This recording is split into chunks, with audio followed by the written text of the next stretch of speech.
August 19, at ang scripture po natin ngayon ay galing po sa Psalms 139 verse 13 to 16. For you created my inmost being, you knit me together in my mother's womb. I praise you because I am fearfully and wonderfully made. Your works are wonderful. I know that full well. My frame was not hidden from you when I was made in the secret place, when I was woven together in the depths of the earth. Your eyes saw my unformed body. All the days ordained for me were written in your book before one of them came to be. Maligayang araw sa ating lahat. Ako si Aaron John M. Lumbang at ang tatalakayin nating paksa sa araw na ito ay tungkol sa ikaw ba ay aksidente lang sa mundo o pinag-isipan mabuti ng Panginoon. So, tingnan natin. Agad po tayong tumako sa konsepto natin na random mutation. Random mutation teaches that changes in life come from accidental DNA errors during reproduction, which supposedly drive evolution. Gaya ng mga taong may blue sa mata, yung blue yung mata nila, isa po itong mutation din, no? And tuloy ko po na the view says life rose or arose by chance without purpose. Christianity, however, declares that God is the creator and the sustainer for life. While Christians may differ on how creation happened, no? Pinag-isipin nila kung 7 million years, 7 days ba, 7,000 years, ano ba nga ba nangyari? Regardless, the Bible declares that God is the creator and sustainer for all life. So, what is certain is that life is not random, but the result of God's purposeful will. Sinasabi po dito, hindi po random, hindi po chance at hindi po tsamba ang buhay. Kung paano ito napasa mundo, no? Or na came into existence, kumbaga. Hindi ito biglaan, ngunit it's a planned, something calculated by God, no? Planado, kalkulado ng Panginoon. Nothing in creation is by accident. Walang anuman na nakikita natin o hindi man natin nakikita, intangible or tangible in this world or in this existence ay hindi gawa ng Panginoon, no? So, lahat ng bagay dito ay gawa ng Panginoon.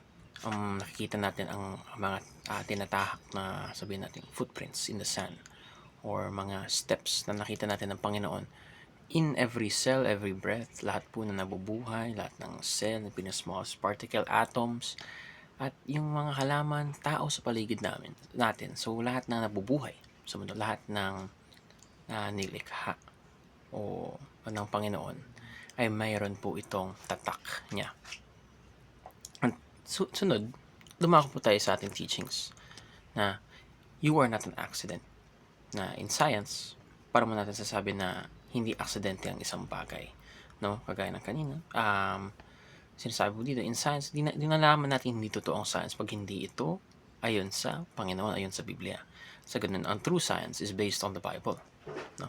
So, hindi po tayo aksidente. So basically, mayroon calculation, planado, at bakit natin sasabi na hindi tayo accident? Dahil tayo ay obra maestra ng Panginoon. We are the masterwork, the masterpiece of God. Kung saan, dun natin makikita na lahat ng fiber of our being, lahat ng ating pagkatao, ating mga mata, ating mga kamay, ating buhok, no? Ating balat, lahat po ito ay ayon po sa kaloob ng Panginoon. So, lahat po tayo, number 2, you are wonderfully made by God.